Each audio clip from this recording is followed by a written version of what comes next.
क्या आपने कभी गौर किया है, आपका पूरा अस्तित्व एक झूठ पर टिका है। एक ऐसा झूठ जिसे विज्ञान और धर्म दोनों ने मिलकर आपके दिमाग में प्लांट किया है।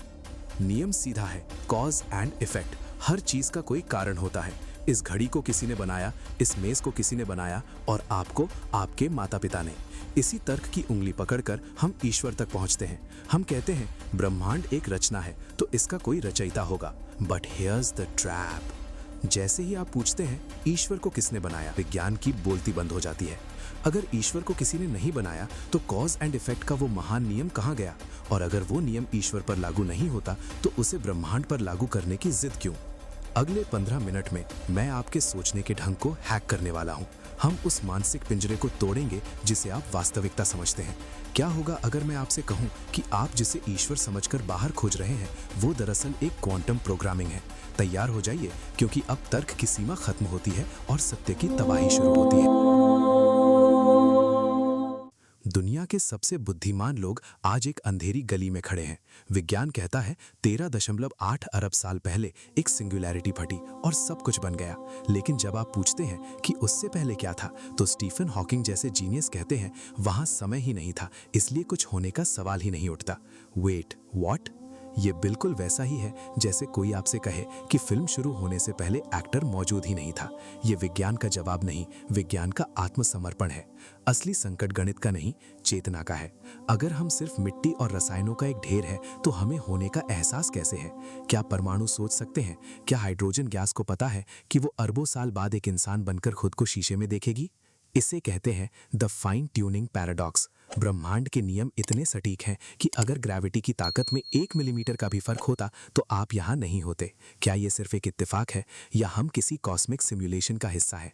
विज्ञान यहाँ आकर कांपने लगता है क्योंकि यहाँ इक्वेशन खत्म होते हैं और इंटेंशन यानी इरादा शुरू होता है।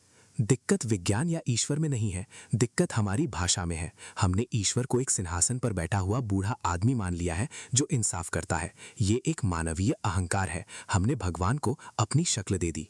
लेकिन भारत के प्राचीन ऋषियों ने हजारों साल पहले उस एरर को पकड़ लिया था जिसे आज का क्वांटम फिजिक्स ऑब्जर्वर इफेक्ट कह रहा है। उन्होंने किसी व्यक्ति की नहीं, एक एलिमेंट की बात की थी। क्या आपको लगता है बिग बैंग एक आधुनिक खोज है?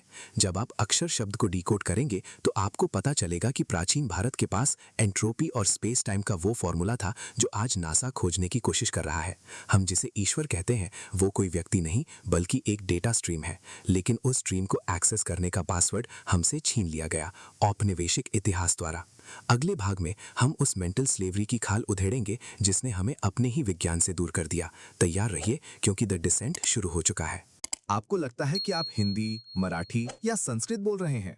नहीं, आप एक ऐसी प्रोग्रामिंग लैंग्वेज में बात कर रहे हैं जहां हर शब्द का अर्थ एक वैज्ञानिक नियम है। हम जब गॉड कहते हैं तो आसमान की ओर देखते हैं, लेकिन जब भारतीय ऋषि ईश्वर कहते थे तो वे ब्रह्मांड के ऑपरेटिंग सिस्टम की बात कर रहे होते थे। विज्ञान का दूसरा नियम कहता है एंट्रोपी हमेशा बढ़ती है। हर चीज नष्ट होती है, पिघलती है, क्षर होती है।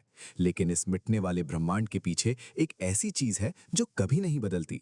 थर्मोडायनामिक्स जिसे कंजर्वेशन ऑफ इंफॉर्मेशन कहता है, भगवद गीता ने उसे 5000 साल पहले अक्षर कहा था। श्री कृष्ण जब कहते हैं मैं अक्षर हूं, तो वे खुद को व्यक्ति नहीं बल्कि ब्रह्मांड का वो इम्यूटेबल डेटा कह रहे हैं जिसे कभी डिलीट नहीं किया जा सकता। ब्रह्म, ये शब्द ब्रह धातु से आया है, अर्थ टू एक्सपैंड, विस्तारित होना। विज्ञान को 1920 में एडविन हबल ने बताया कि ब्रह्मांड फैल रहा है, एक्सपैंडिंग यूनिवर्स। हमारे पूर्वजों ने हजारों साल पहले ब्रह्मांड का नाम ही विस्तारित होती शक्ति ब्रह्म रख दिया था। अब बताइए, ये धर्म है या एडवांस्ड फिजिक्स? लेकिन फिर इतना मैजिकल ज्ञान हमारे लिए अंधविश्वास कैसे बन गया? क्योंकि आपका नैरेटिव चोरी हो गया है। 1835 में थॉमस मैकाले ने एक ऐसा वायरस छोड़ा जिसने हमारी शिक्षा पद्धति की रीढ़ ही तोड़ दी। मैक्स मूलर ने हमारे वेदों को गवारों के गीत कहा। क्यों? क्योंकि उन्हें आपकी सत्ता नहीं, आपका लॉजिक जीतना था। उन्होंने जानबूझकर ब्राह्मण का अनुवाद गॉड कर दिया। गॉड यानी कोई बाहर बैठा व्यक्ति जो मिट्टी से घड़ा बनाता है। लेकिन भारतीय दर्शन कहता है मैनिफेस्टेशन। ईश्वर ब्रह्मांड का निर्माता नहीं है बल्कि ईश्वर ही ब्रह्मांड बना है। जैसे मकड़ी अपने शरीर से जाला बुनती है और खुद उसी में रहती है। उन्होंने हमें भक्त बना दिया जबकि हमें वैज्ञानिक बनना था। चलिए थोड़ा मसाला और बढ़ाते हैं। मान लीजिए आप एक जंगल में हैं और वहां एक पेड़ गिरा, लेकिन वहां देखने वाला कोई नहीं है। तो क्या उस पेड़ के गिरने की आवाज हुई? विज्ञान कहता है नहीं, क्योंकि आवाज होने के लिए कान और दिमाग की जरूरत है, यानी चेतना के बिना वास्तविकता का कोई वजूद ही नहीं है। विज्ञान ने मैटर यानी पदार्थ तो खोज लिया, लेकिन उस पदार्थ को देखने वाला ऑब्जर्वर कौन है? यही पश्चिमी विज्ञान हाथ खड़े कर देता है। जिसे वे हार्ट प्रॉब्लम कहते हैं, उसे हमारे सांख्य दर्शन ने हजारों साल पहले सुलझा लिया था। लेकिन उसे देखने से पहले हमें एक ऐसे सूक्त की ओर जाना होगा जिसे सुनकर नासा के वैज्ञानिकों को भी पसीना आ जाता है। ऋग्वेद का नासीदीय सूक्त, जहां शून्य भी नहीं था, आकाश भी नहीं था, मृत्यु नहीं थी और अमृत भी नहीं था। तो फिर था क्या? अगले भाग में हम ब्रह्मांड की उस अंधेरी शुरुआत की खोज करेंगे जहां विज्ञान खत्म होता है और सत्य शुरू होता है। जब कुछ नहीं था तब क्या था? ऋग्वेद का 10वां मंडल 129वां सूक्त। ये महज मंत्र नहीं है, ये ब्रह्मांड के डेथ वारंट पर किए गए हस्ताक्षर हैं। ना सदासी नो सदासी तदानीम, ना सत्य था ना असत्य, ना मृत्यु थी ना अमरत्व। तो फिर था क्या? ये दुनिया का सबसे साहसी सवाल है। किसको पक्का पता है कि ये सब कहां से आया? ये सूक्त कहता है कि शायद ईश्वर को भी ना पता हो।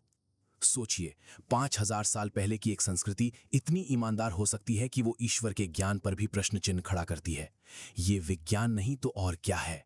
विज्ञान आज भी सिंगुलैरिटी से पहले क्या था ये नहीं बता पाता, लेकिन नासदीय सूक्त ने उस घोर अंधेरे को पहले ही परिभाषित कर दिया था। गीता प्रेस के विवेचन में एक हैरान करने वाला तर्क दिया गया है। आप पूछते हैं, ईश्वर को किसने बनाया? ये सवाल ही गलत है, क्योंकि बनाना एक क्रिया है जो समय में घटती है।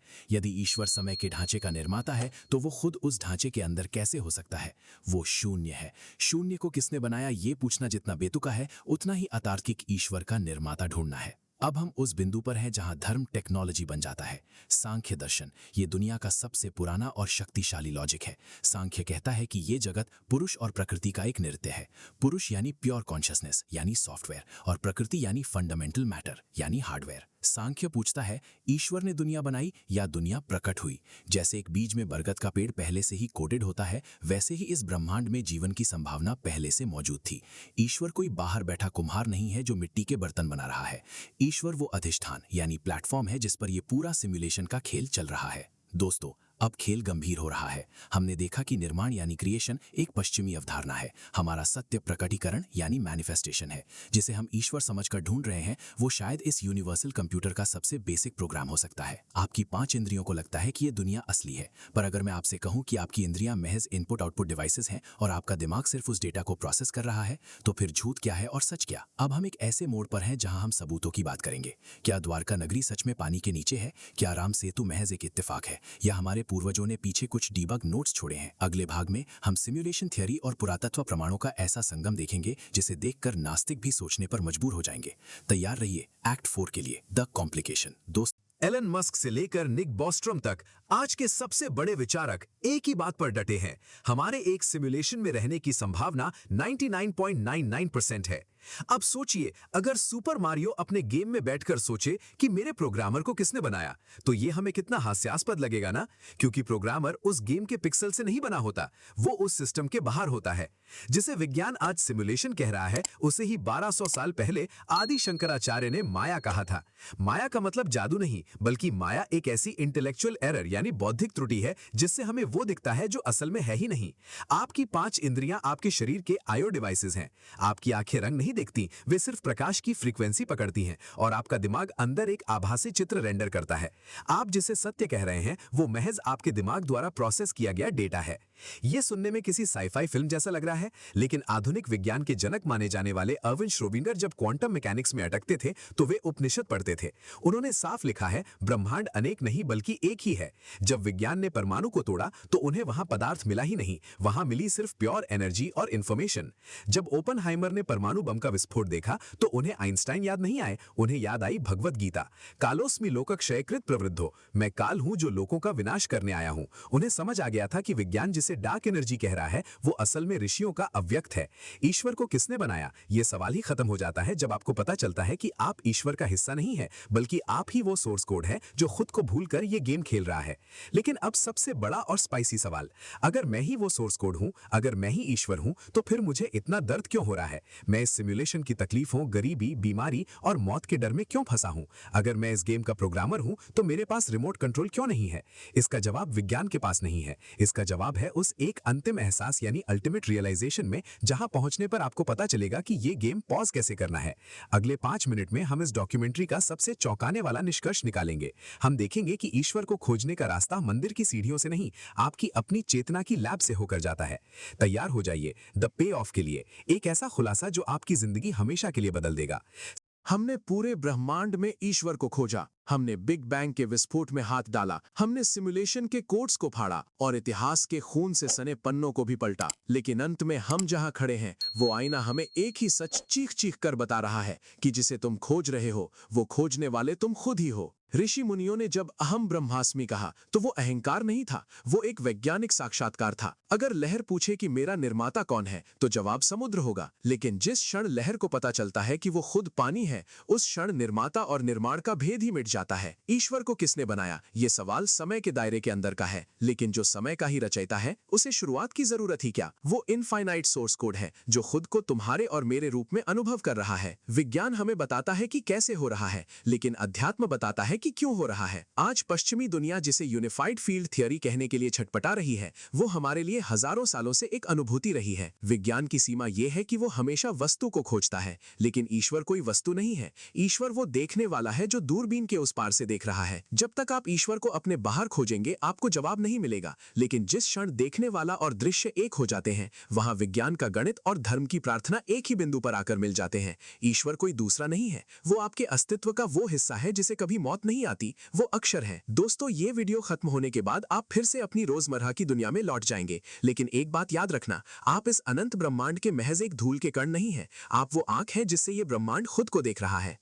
सवाल ये नहीं है कि ईश्वर को किसने बनाया, सवाल ये है कि आपने खुद को कब पहचाना। ये आपकी अपनी हाइपर क्वेस्ट है। अगर ये वैचारिक मंथन आपकी आत्मा तक पहुंचा है, तो इस यात्रा में हमारे साथ बने रहिए, क्योंकि सत्य उधार नहीं होता, उसे जीना पड़ता है।